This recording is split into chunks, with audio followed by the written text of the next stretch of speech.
Record.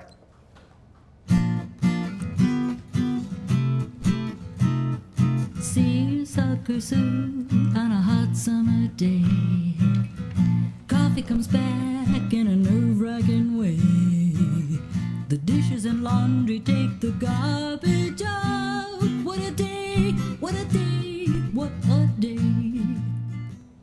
Well, welcome to Schenectady today, in and around the Capital Region. We are so happy you're joining us today. We have a great lineup and lots of great information. You're going to be amazed when you, by the end of the show. Grab yourself a cup of coffee, sit back and relax. And we are going to be starting off our show talking about the training for active shooter training with the police department. Then we're going to be going over to, we're stay in Schenectady and talk about the Schenectady Rotary. They're celebrating their 100th anniversary. Then we'll be talking about horticulture and plants and how you can support Schenectady ARC.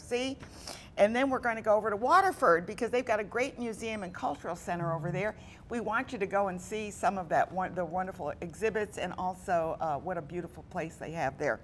And then we're going to be talking about a new venture in our area. It's a nonprofit and it's called the Electric City Barn. And no, it's not a barn dance or anything, but it's something for artists. And there's one in Albany called the Albany Barn, where it's a performance center and where artists get together. And it's going to be right here in Schenectady as well. So we're going to be talking about that. Our breaks today, we're going to be talking about paws on the patio, which is a great idea. Have dinner with your dog right by your foot, you know. And then we're going to also be taking a short visit over to the Hancock Village and find out a little bit more about their woodworking shops, and so another idea of places to go over the summer. But right now I have two sergeants with me, and one is Paul Antonovich and Matt Deering. Yes. Right. And we're going to be talking about a training that I went through, and I went through it at Proctor's, which was amazing because, you know, when panic hits, I'll let you guys take over. What happens when panic hits?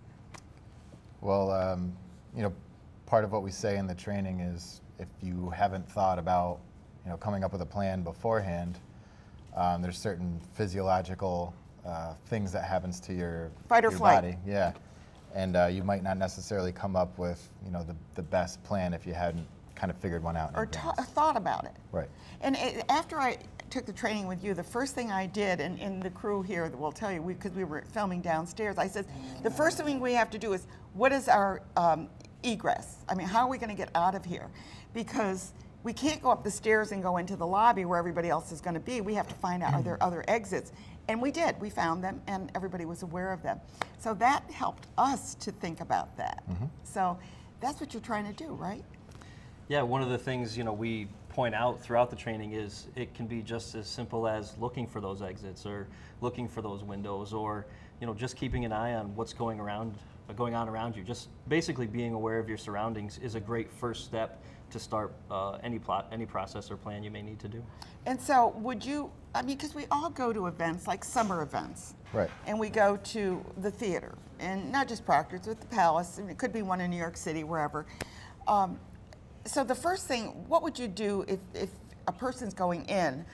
What's the first thing that you as a civilian, like going into a yeah, I'm coming into this theater right here. Yeah, so take a couple seconds to stop looking at your phone for a minute. Good for and that. then you know, just look around, get your surroundings, look for, you know, usually it's a nice big rectangular sign with the orange light that says exit. Because they have to have them up. Yeah. Right.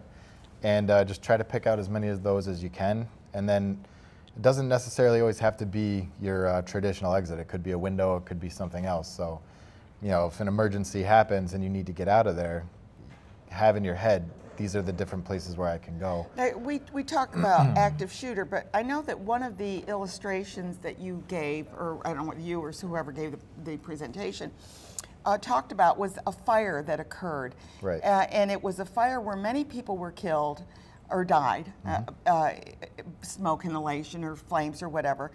But it could have been averted had they thought about how to get out. Right. So what happened in that particular situation, it was the Station nightclub fire in Rhode Island. It was a band by the name of Great White that was playing, and their pyrotechnics set part of the stage on fire.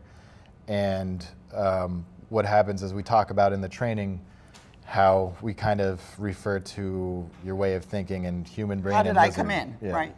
Well, we kind of divide your thought process into human brain processes and lizard brain processes. And a lot of times what happens is in stressful situations, the lizard brain kind of takes over, and these are kind of innate responses that are pre-programmed in. So you're not looking for the best way out, you just kind of went out, you're going out the way you came in, because that's all you thought of. So what we're trying to talk about is maybe figuring out some techniques that you can have your human brain kick in. And a lot of that has to do with pre-planning or mental scripting. So you walk in the door, take a look around, see if something bad happened, where could I go?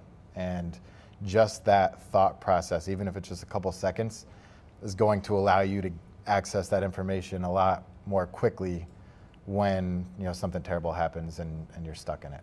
Yeah, and the part of the problem I know from the video, or not the video, from the graphics that you showed, people were just piled into the way the entrance, I guess, entrance Right. exit kind of thing, that they kind of all went there. Where the interesting part was there was a lot of windows. And that's kind of, what Paul was talking about, is people get stuck in that mindset or mentality, and you just go where everyone else is going because you haven't thought outside the box. You haven't thought of anything else. And you almost get that cattle herd mentality. And there were a significant amount of people jammed and wedged. I in couldn't an believe it's entranceway. just this little thing and everybody's just like piled in there. That's actually another part of the training that we talk about is, as Matt alluded to, people just kind of followed each other. If we could get one person who took this training to make the right decision, maybe people are going to follow that person because, hey, that person looks like they're doing It's something herd that's going to help. mentality. We're in, Yeah. okay, they must know where they're going, Right. where the person may not have a clue where they're headed. So you get one person that took our training and is doing the right thing. You might get several people that are going to follow that person to safety, or two go on with a plan that's actually going to help them out.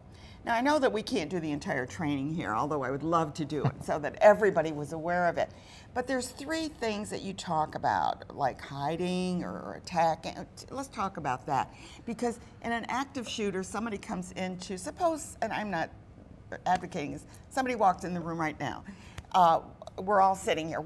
I mean, what do we do? Do we run? What do we do? So what we want you to remember is ADD, or avoid, deny, and defend. So first of all is to avoid. If you can avoid the situation completely, then avoid it. If So you avoid would be get out of there. get out of there, find the best exit, and just leave. Run far and fast, just get away from it. But it's not always a situation where you're able to do that. That's the importance of knowing where the exits are. Right. And being close to one, maybe. Yep.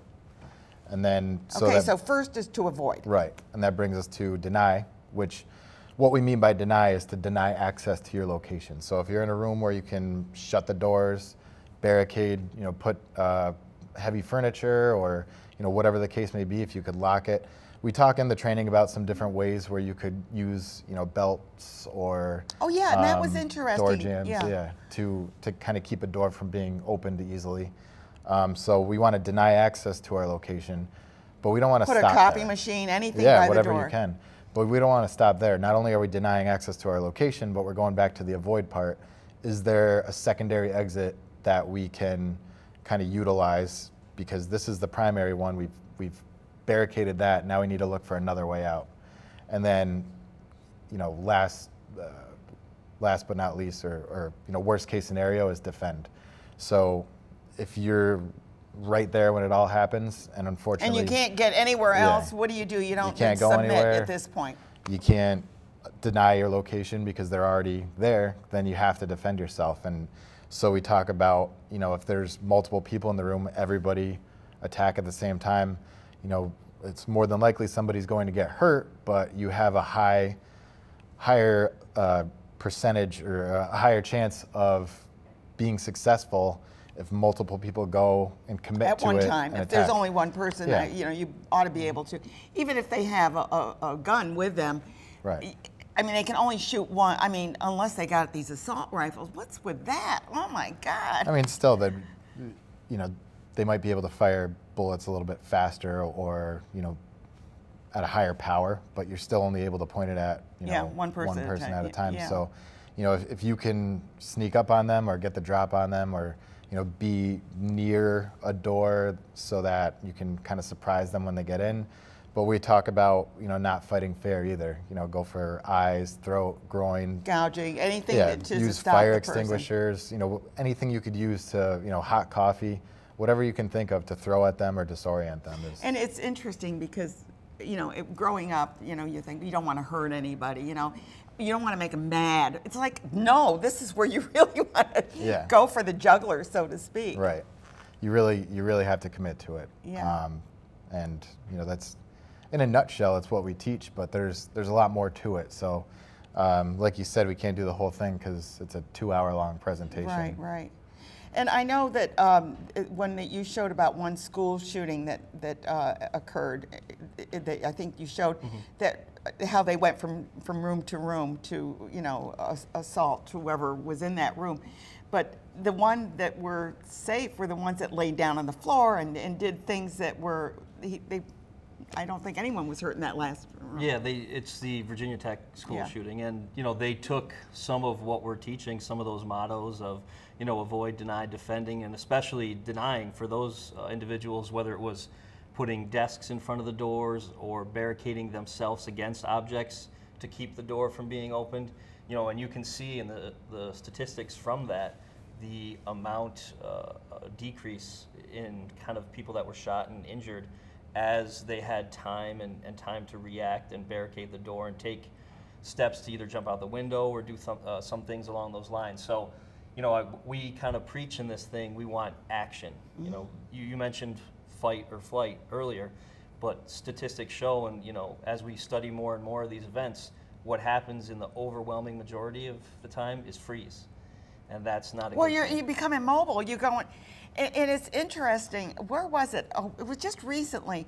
I was somewhere, and I know what it was. I was sitting there, and I heard what could have been a shot. And it was like, the first thing I think, no, it can't be. It was a balloon that broke. But it was like, so here I am denying, no, it can't be. Right. So I don't know how you get past that because you don't want to believe that something is happening. That's part of what we talk about, actually. We talk about the 3 phases of disaster response. The first phase of that is denial, and you want to get through denial as quickly as possible. And that's exactly what I heard, the Right. balloon, but I thought it could have been a shot, but it couldn't be. And that's your normalcy bias kicking in. It's your brain wants everything to be okay. Let's make good. Right. So you take what could potentially be a dangerous situation and you try to attribute that to, something normal that happens because you want everything around you to be just normal and okay and, the way things always are. But oftentimes it kind of puts you at a disadvantage because your first response is to just brush it off when reality, if it were something dangerous, your first response is going to be part of what causes you to be successful for surviving that incident. So we talk about the denial phase, the deliberation phase. So deliberation is when you start to analyze it. Yeah, so you get through denial and then you realize Wait. something's happening, I need to do something, and that's deliberation phase is where we come up with that plan that hopefully you had thought about before any of this happened. And then We should all be aware. Right. And then we talk about the decisive moment, which is where you actually act on that plan. Yeah, and it's important because if you go to some of these rock shows, you might think that's just part of the show. Right. There was actually a large concert that happened very recently, and I believe Eminem was the headliner, and he'd been using these sound effects in his music for years and never had an issue with it. But I guess there were some loud shots that go off, and in light of recent events, it kind of caused a little bit of a panic at one of his recent shows. They had to get on, and I guess they had announced it, from what I read, prior to that people would be playing aware of it, that. but apparently not everybody got the message. No, and it caused a little bit of a panic. And it is. It's funny you say that because I was driving, and I'm driving, and I've got the radio on because I always listen to the radio, and all of a sudden I hear this siren, and I'm going, oh my God, I better pull over. It was part of this music. They were using a siren in it. Yep. And here I'm thinking, oh, I better pull over. And then I'm going, wait a minute, I don't see anything. So yes, I mean, what we would like for you is you hear something that sounds like a gunshot, just like your initial response of, oh, sirens, I need to pull over. oh, it's a gunshot. I need to see where, Yeah. where is it coming from? What can I do to protect myself? Yeah. So, And so my reaction was immediate, like, oh, I better pull over, because I'm always very careful when, whether it's a police car or whether it's an ambulance or something, I'm always pulling over, which we should mention right now because some people don't know it. If there is a police car on the side of the road pulling somebody over, you need to get over to the other lane, right? Yes. Can we get that word out? It's a very dangerous situation to be kind of standing on the side of the road. So any help, for people getting as far over as they can is. And sometimes it's hard because if I'm in the lane where the police are and somebody won't let me go over there, it's like then I almost come to a stop because I say, well, that's it, I'm not going to be zipping through. One of the other things that I thought was quite interesting is suppose you have this situation, we'll call it, and now the police arrive. I found it interesting because I'd be the one that said, what can I do to help? Something like, and it's like, no, put your hands up. We want to know you're not the shooter, right? So explain how people react to that. Well, we included in the presentation because people kind of have a different idea of what they want. They want to give you a hug. Thank you for being here. Exactly, and that's one of the first things we tell them is we unfortunately when we arrive on a scene like that we have a job we have to do, and we have to ensure everyone else's safety there. And for us, just as everyone else, they're going to be excitable. Your heart rate's going to be racing. So if we can see your hands, then we know that you don't have anything in them that could potentially hurt us. And we need to move to an area where someone may still potentially be hurting other people. So to see hands, to have people get down on the ground, maybe make their way past us, but again, not putting their hands on us. We need to get to an area. Yeah, you don't know who these people are. You're walking into a blind situation. Now, granted, the vast majority of people are not the shooter, but you don't know that. Yeah, we're potentially looking for one person in thousands, or 2 or 3 people in thousands of people. So, it's stressful for us as well. But again, anything that people can do to comply with what we're asking, whether those hands be up, whether they get down on the ground or lock themselves in a room and just don't take it personal, right? Exactly. Don't take it personal. We're there to put an end to someone potentially harming innocent people. Yeah. And once we've done that, we can come back and make sure everyone else is safe and okay. How do people get to take a course like this? I really found it very informative. It helped me to think more about it. Maybe that's why I pulled over quickly, I don't know. But anyway, it made me think a little bit more, but it didn't help with the balloon. I just was there like, no, it can't be. You just gotta train yourself. But we've offered the training quite a few times at Proctor's, a couple of times at the GE Theater and a couple of times in the main stage. We kind of give it periodically, but we're happy to go to any place in Schenectady and offer it. I'm sure the other police departments in other areas do the same thing. Yeah, there's several agencies in the area that offer it. That's why I say in Schenectady, because I know Albany Police. That's where you're from. Right. Yeah. And we're happy to leave Schenectady to offer it as long as it's not already being offered by the agency that's there. And we'll usually discuss it with that agency and see if they'd like to help out. But there's several. We've done it at the hospitals. MVP is kind of interested Wherever there's in it. a large place, Well, although you never schools. know. I mean, you never know where a wacko. I mean, I'm sorry, I shouldn't use them. But somebody who is not stable that does this. I mean, it could happen anywhere. It at can any happen time. anywhere. And so, this training is really, you can apply it to any situation. Yeah. It doesn't necessarily have to be, in a school or in a concert or in a workplace. We talk about it could be out to dinner with your family, and it could happen in a restaurant. Right, and these are all things. One more time, ADD. What is that? Avoid, deny, defend. Okay. Avoid. Get out if you can. Yep. Deny. Deny access to in your other location. words, get in a closet. Well, you don't want to trap yourself either. No, see, that's the thing is, some people use the words run, hide, and fight. And while hiding is not the great idea. We say that hiding is hoping. So if you go and try to hide under this little coffee table here, and they see you, what good is that? I can't even get out. Right, you're not in a situation where you're going to be able to do much.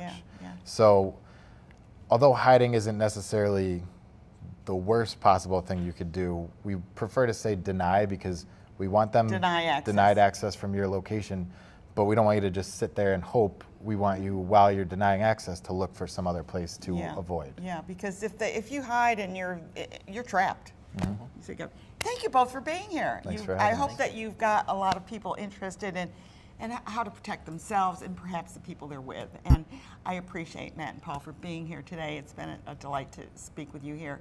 And I do encourage anyone who has not been to the training, if you have the availability to get it, because I think you're going to learn a lot.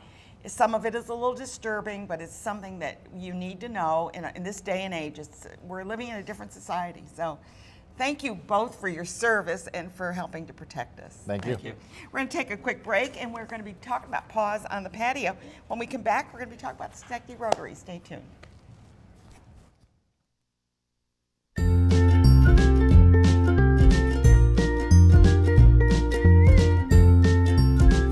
We are thrilled this afternoon to invite great local dogs and their humans to sit and to stay in downtown Schenectady. It's great to be here in downtown Schenectady as we kick off Paws on the Patio. That allows restaurant owners to have the option to create a pet-friendly dining experience where you can bring these little guys with you that are part of our family. Participating restaurants offer special treats to people that come by with their dogs. What I'm most excited about this is that it allows people to kind of bring their whole family out, right? Dogs are part of the family. And when we go out to eat, sometimes we don't have that opportunity to bring the dogs with us. The fact that we have this legislation and that people can bring their pets to outside patios, we really wanted to highlight that. We really want to make sure that the promotion changes, grows, expands over time. The cool thing is, this is just starting, so we have an opportunity to kind of play around with some stuff, some different treats that we can kind of have for the dogs. And I guess we could call these yappy hour specials. I like it. Yeah, I know. We had to throw in the occasional pun.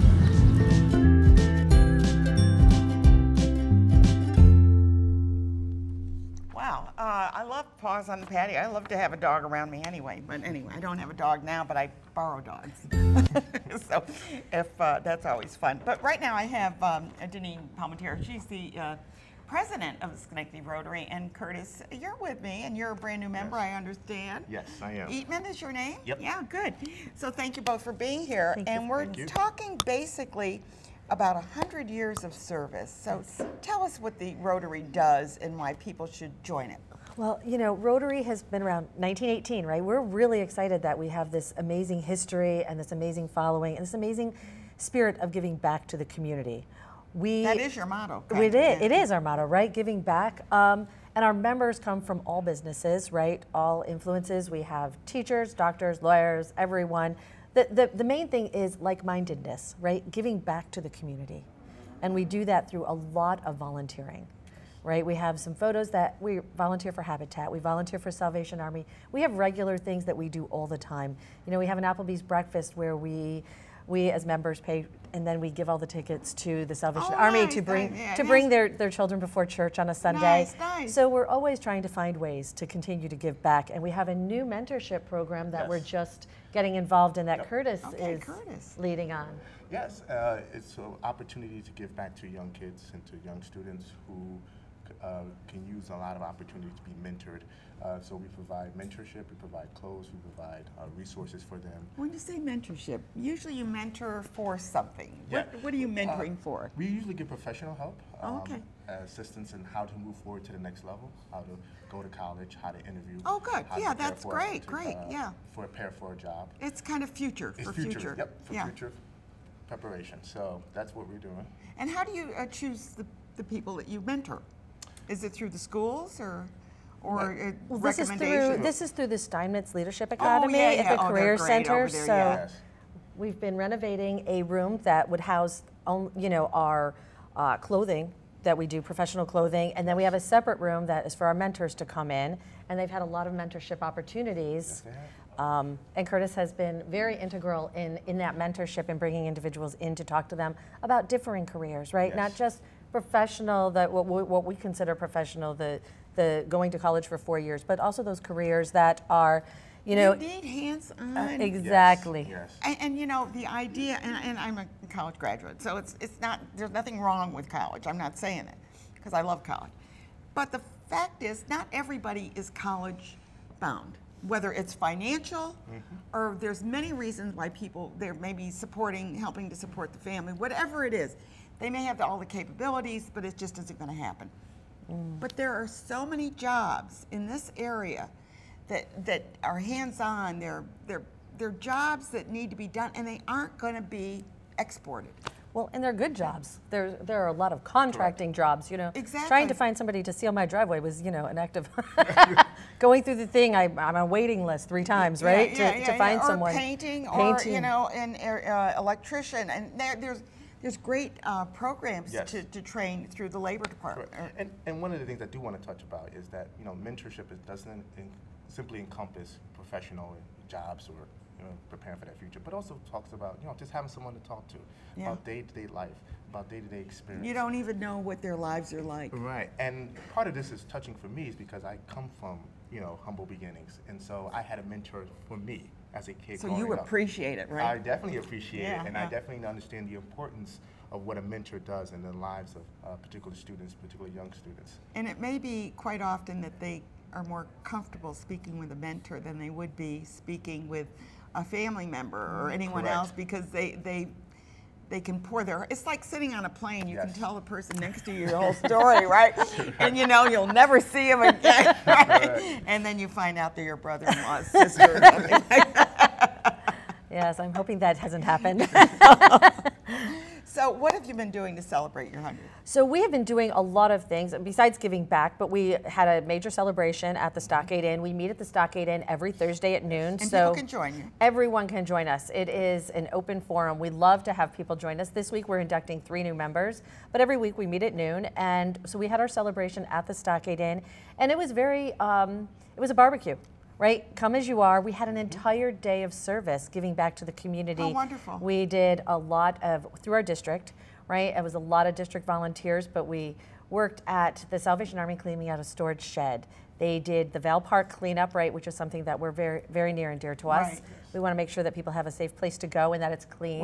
And it's a park and cemetery. It is, and it's so big. I didn't even know how big it was. It goes from Knott Street all the way up to Brandywine. Yeah, it's a large area. We have been doing a lot of celebrating who we are and our history and who we are as we move forward, right? I wouldn't be here if it was 1986, right? They didn't allow women into Rotary until 1987. Right, we're going now for that younger genre, right? You probably didn't notice the age disparity here, but there may be a little. But we're going for those that will take us to the next 100 years, right? Who are like-minded, who believe in our 4-way test, right? Is it the truth? Is it beneficial to all concerned? Will it build goodwill and better friendships? And what was that last one? Something, but well, whatever it is, it's like we got you got to test what you're doing, and the idea is that you are trying to do things that are betterment for the community and for people in particular there for what you're doing. But this is important because there's kind of there's cracks in our system. And we seem to, with the service organizations, seem to be able to be that little bit of mortar that kind of blocks it. Well, and not only do we do a lot of things locally, you know, we have a huge water project in Haiti, which we've talked about a few times, you know, which we are continuing to give back to that area that was so buried between the earthquake and then getting hit with the hurricane and constantly going back. We're now on a mission to have a very large water filtration facility built. We've talked to the government there. We're working on raising the funds. And it's not just you, it's the Rotary in general. Well, this is our Rotary. Oh, it is your Rotary. Your Rotary is doing it. Wow, I thought maybe it was a national thing. No, this is particularly our Rotary, and we've been doing it now for 10 years, but we decided to take a small area. Montague is the area, and we're really, we had an engineer go out, and she has met with the engineers there. We have figured out a way to actually drill the holes to keep it going and to set up an area that is a mile long where people don't have to travel so far to actually get that water. Just to get water. So clean water, right? They have water, but it is not clean, and it's been tested. And I was there last year. I was there last year, boots on the ground, and it was an amazing experience through Rotary. Well, congratulations on both of you for doing so much for not only our local community, but internationally as well, because that shows your commitment to help and to pay it forward, so to speak. And congratulations on your 100th year. Thank you. Thank you both for being here. It's a pleasure to meet you, Curtis. Good. We're going to take a quick break, and when we come back, we're going to be talking about Schenectady ARC and what they're doing. So stay tuned.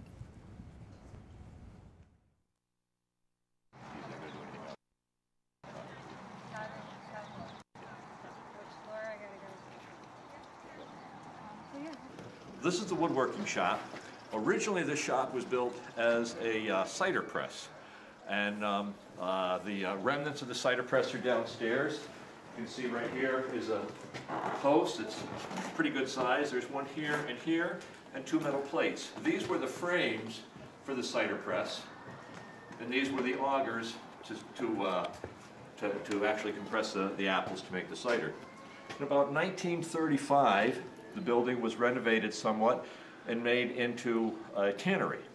They would tan the hides downstairs, and they would have to bring them upstairs to dry them. And the way that they did that, they'd use this trap door here that you're standing on, and there's a trap door above you. And if you come over here, you can see a windlass up there. And with this wheel, they could turn this rope, a small rope, and somebody with 100 pounds pull could easily lift up a half a ton, bring it all the way up there through this box, and that's where they would dry the leather. Later it became into the woodworking shop, and downstairs is a blacksmith shop. And here we are back again, and with me I have Donna Vincent, and she's with is it Maple Ridge Horticulture? Yes. That's how but it's part of Schenectady ARC, right? Yes. And you brought up a plant, and you know, I love these hanging plants. They're so great. The only problem is keeping them watered. That's my biggest problem. So I finally put them all on the ground so I can just get them off. So. They do last longer in the ground. Yeah, but they're beautiful if you I keep them water in the them pot, every day. but I just can't, you know, I got to get them where I can see them, you know, because if they're hanging, I don't always see them. So anyway, tell us what you do over there, because it's kind of a fundraiser as well, right? We do several fundraising things throughout the year. We have a 2,500 square foot commercial greenhouse at our Maple Ridge Day Center. And so we teach. And where's that located? It's on Hamburg Street, right in Rotterdam, Schenectady.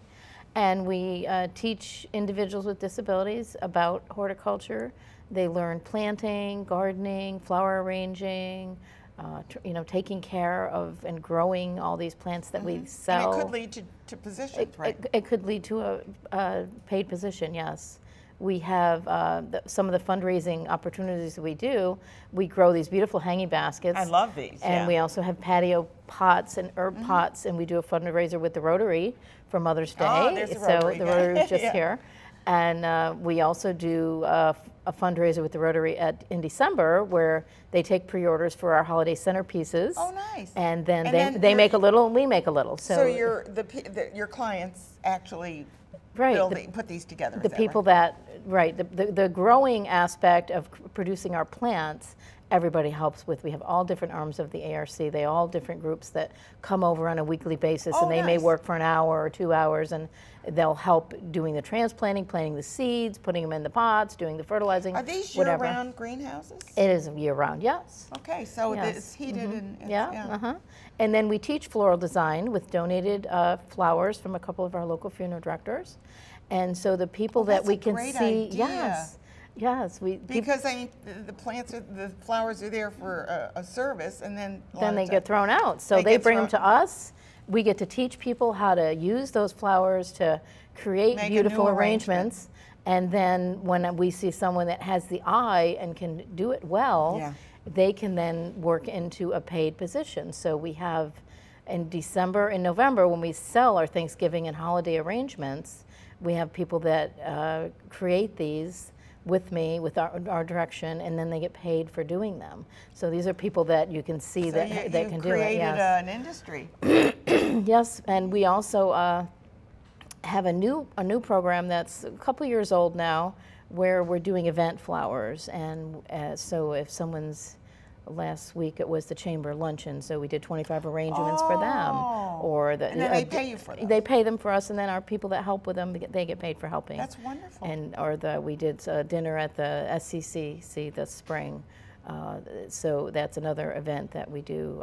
We do some annual dinners at other nonprofits that they all have to buy flowers from somebody. You're working together. Yeah, and so then our people are learning. And then they can share, and then they get paid. I mean, it's perfect. Yes.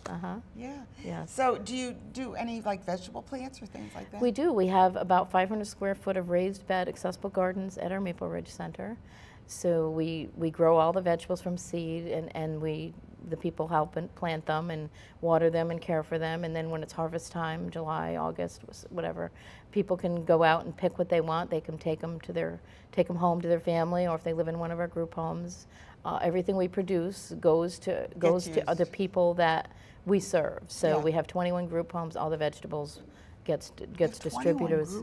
Yes, we do. Yes. I was surprised at the number of employees. I believe I heard that you have about 600 employees. We do have about 600 employees. Yes. Amazing. I think we serve about 1,200 people, maybe. It's amazing. I had no idea that you're a large employer. Yeah. And you're always looking for more help, I know. We are always looking for more help, yes. It's a great place to work. It's I think they had, nice tomorrow is an open, like job. Open interviews. Yeah, open interview. Yeah. I saw it in the paper, so I know that they're working. We're always looking for good help. For good help, yeah. Yes. And you know, it's a rewarding job because you get to meet wonderful people and know that you're doing a great job.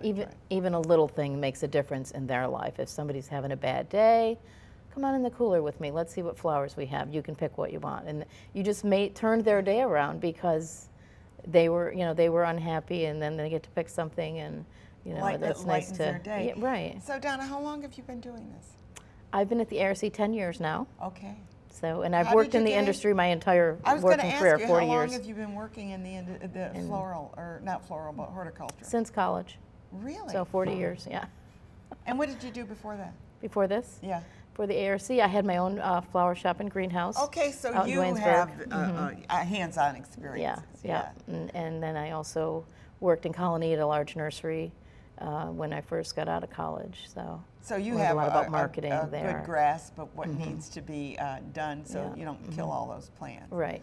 I saw a cartoon once, and the woman said something about, I don't know how to get rid of these weeds. I don't know what to do. And she says, just do what you do to the houseplants. It's like, and I thought, oh, isn't that true? You know, and I've got houseplants that I'm moving from window to window. Which is the best window for this? Yes, everything's different. Yeah. Every plant is different. But I want to applaud what you're doing with the horticultural, because I find that sometimes it's a non. What I want to say, it's non-threatening for them to deal with plants. Yeah. You know, they're actually helping to grow. To watch something grow and to get the reward feeling of, oh, I grew that from a seed, or I've been watching this plant and making it grow. And then when that first leaf comes out, you know, and then the first piece of the first tomato or the first cucumber or whatever it might be. You're not doing hydroponics, are you? We don't do hydroponics, no. Not enough space in our greenhouse. Yeah, because you need a lot of space for hydroponics. And if anybody doesn't know what that's, growing in water, that kind of thing, I don't know if that'll ever catch on, but you know, it's certainly. Well, worldwide it is catching on. There's a lot of agriculture that's moving that way. Yeah. You know, because you can do a controlled environment and. Not only that, but you grow up rather than, and so, isn't that right? Yeah. See, I'm not too familiar with it, but I have seen hydroponic farms and seen that it's like I'm looking at it going, really? Yeah. You know, water and you're doing this and you got all these beautiful, well, of course you put nutrition in the water. So anyway, but I want to thank you, Donna, for being here today and telling us a little bit about what you do, how you do it, and how you make the lives of your clients so much happier. Thank you. And learning and also getting a little money along the way. We are at the Schenectady Farmers Market every Thursday. Oh, great. And that's where we sell most of the plants that we grow. So we also do a little sale with MVP in the fall, where we go and set up there in their lobby, and their employees are able to order plants from us and flowers. And well, I want to give a big shout out, but you're doing that Thursday, and don't forget Thursday is Jazz on Jay from noon to 1:30. Great. So you can go to the farmers market and you can take your plants and go sit and enjoy music besides. Right. So I hope you can hear it from where you We can hear it a little bit, yes. Good, yeah. We got some great music there on Jazz on Jay, and that's going to be all summer long, and you'll see a different group every week. And it's free. Chairs are there. Just come and enjoy it. Go to the farmer's market, buy a plant. Thank you. Right, good.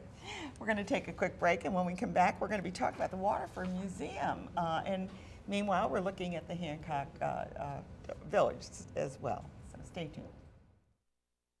These are things that we use to show, to demonstrate. And that lathe is a treadle lathe. It is not functional, and it is original shaker, and we're not going to just rebuild it without making it as original as possible. But your foot would operate this lathe. It would turn the flywheel, and turn the spindle. And this is how they would make chair legs, mallets, things like that.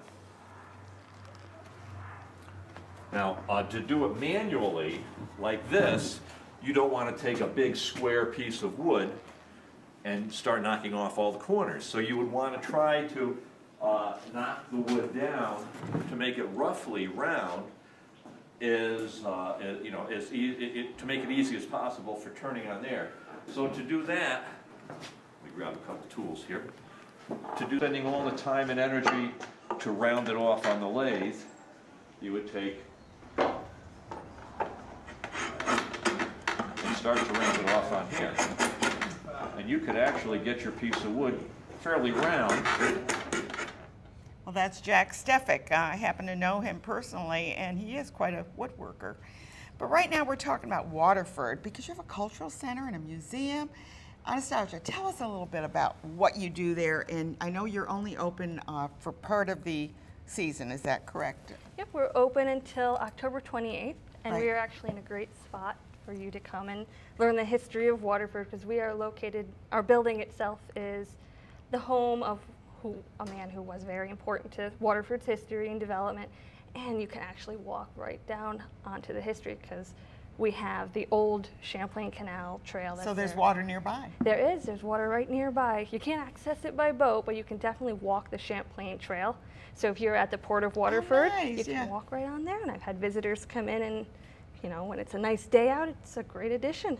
You know, it's interesting that someone asked me to ask you, was that place moved? It was. Okay, it was actually, so they were right, okay. Yeah, it was actually across the street, and in 1964 it had been purchased by Grand Union Supermarket, so it and a bunch of other buildings were supposed to be knocked down, and a group And this of... was a historical building. Yeah, yeah, it was, and it was located across the street from another historic building, so there were a lot of really historic sites that were in danger of being knocked down, and... For another supermarket, right? Yeah, yeah.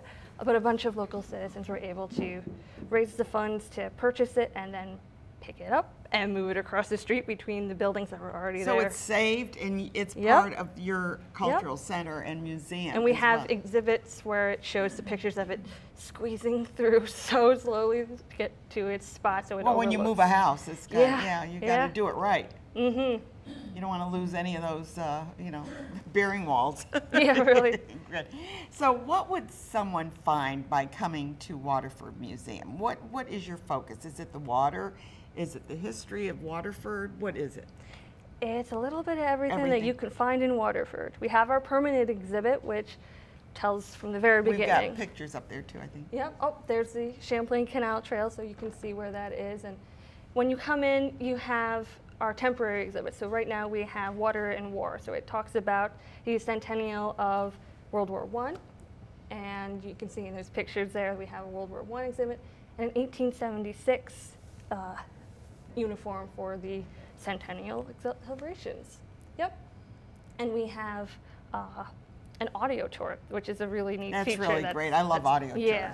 So you can hear a little bit more about the different panels that you're looking at. And when you come in, you can kind of pick and choose what you want. It's mainly self-guided, but we have our docents, and I am there as well to kind of point things out, because people come in and they want to know about the canals. They want to know about the firefighting history. They want to know about something. What is the firefighting history? Well, there's the Button Fire Engine Works. So that was located in Waterford, and they were a company responsible for sending out a bunch of different models of both steam and hand pump. Where they used to... Right, and they were sent throughout the country and internationally, so it was Is a very that one big of them name. there? Yep, you can see that in there. That was from the Town Hall fire in 1914, I believe. Okay. Yep. So there's a bunch of different things to pick and choose from. So if you have a specific interest, or if you're just kind of wandering through, there's something for everybody. How about kids? Would kids enjoy coming through it? It is set up so that we have a little bit for the younger kids. Okay. So we have an area where they can kind of poke around with things and hands-on.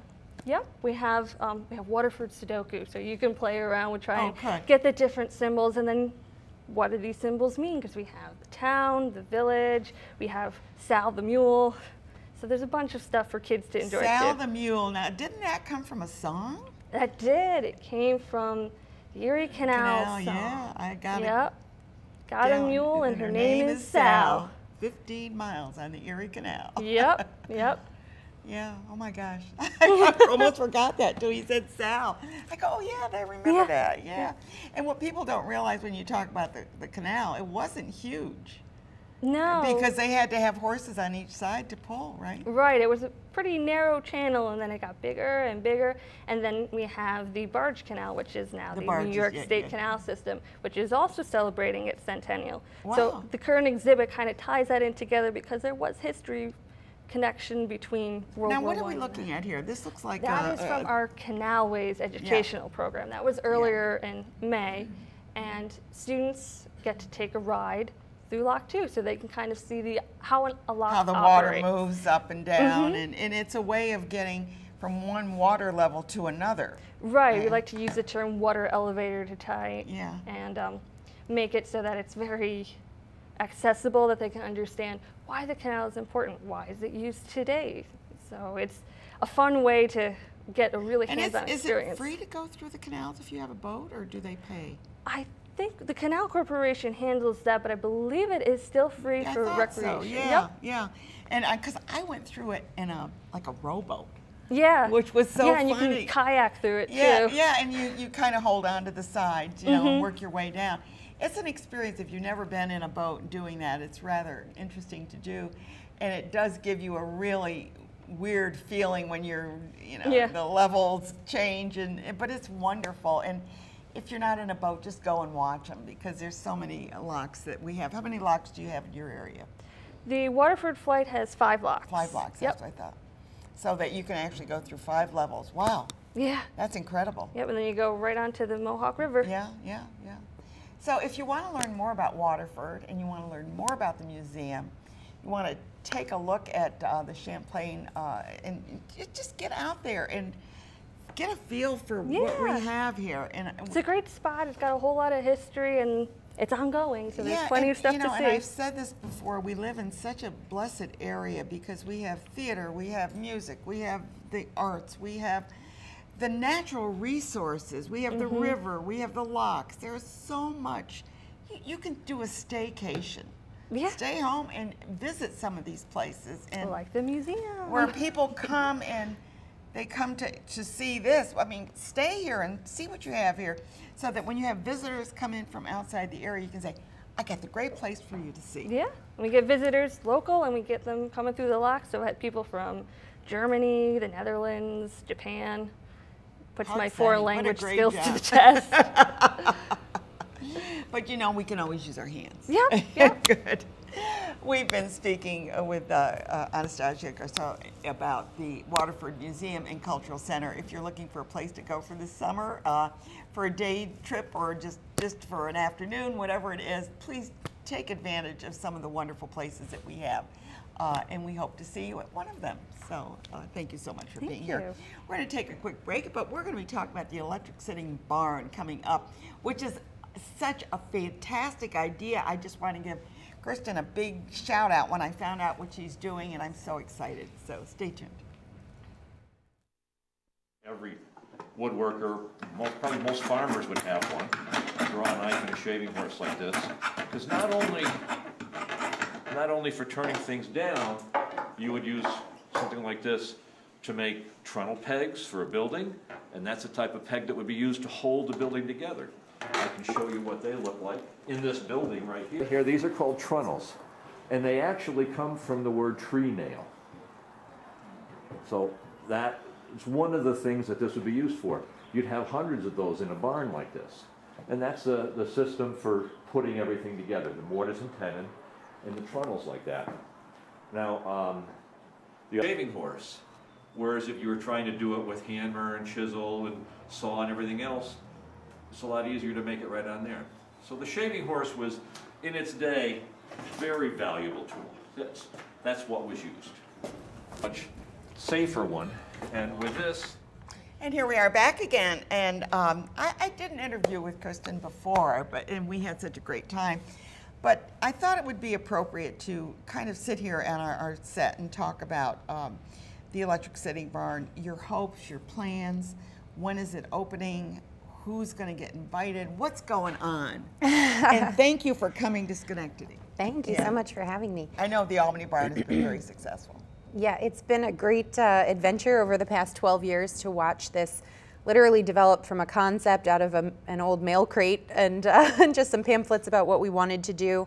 And now we have a storefront on North Swan Street in Albany. We have a 14,000 square foot business incubator and 22 live-work apartments for artists in Albany. And now we are getting ready to open an almost 7,000 square foot maker space in Schenectady, which we're really excited about.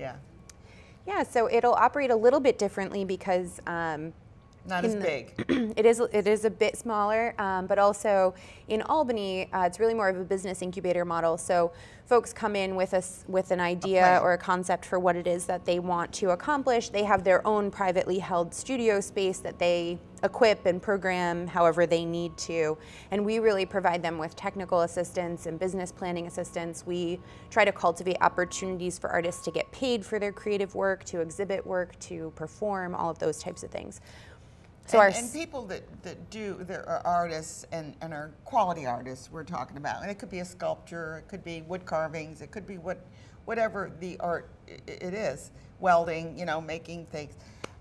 They need help in how, I mean, because they might be great artists and they can produce wonderful work, but they don't know what to do with it. They want to sell it. Do I sell it on eBay?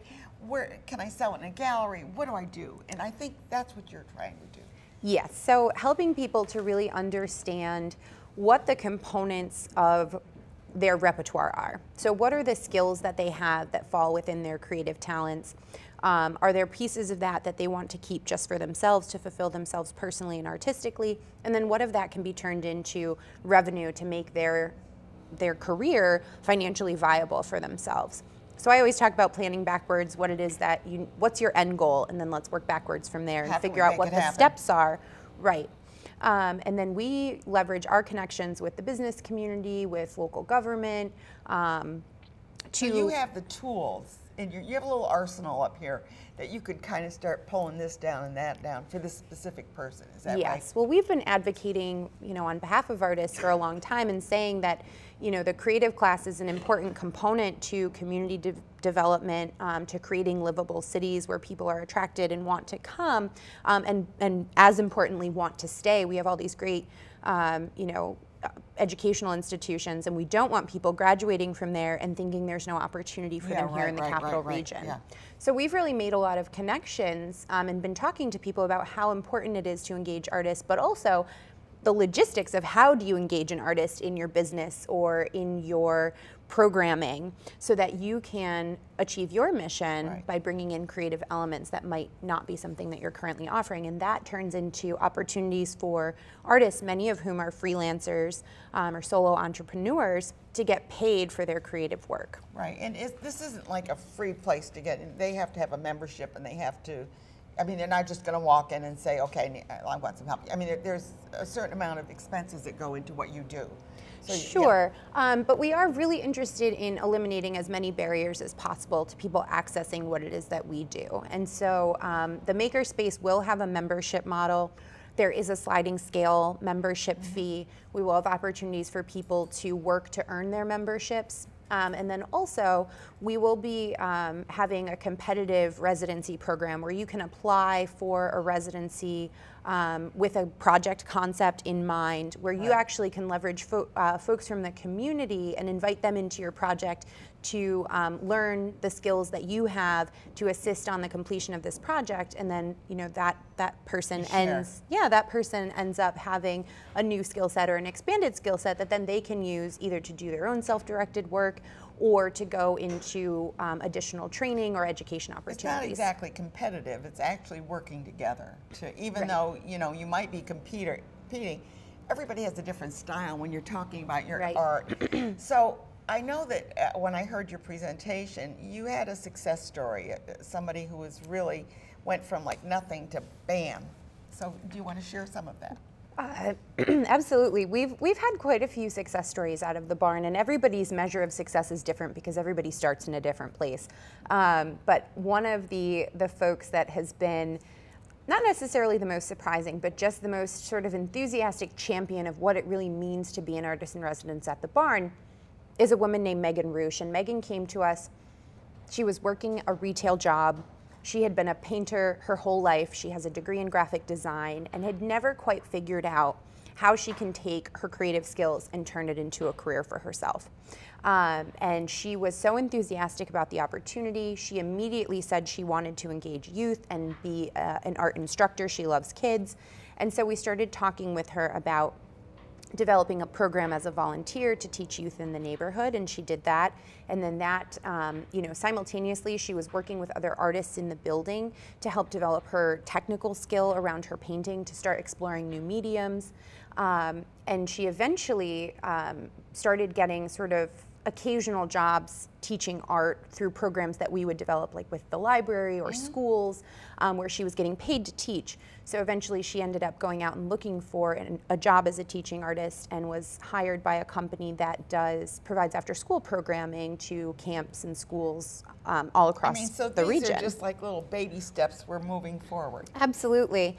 So she's been with us 4 years. We'll fast forward a little bit, and she's accomplished so much in that time. But she now makes 100% of her living from her creative work, selling artwork.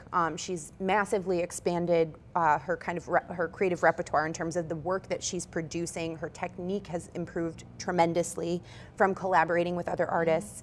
And she now makes 100% of her income from her creative work, which was her end goal. She wanted to live the life of an artist and not starve. So we were helping her get there. When we hear about starving artists, we'll continue with this, but I do want to just take just a moment to say who's coming up next week, because sometimes that gets lost at the end. So I'm going to do that right now.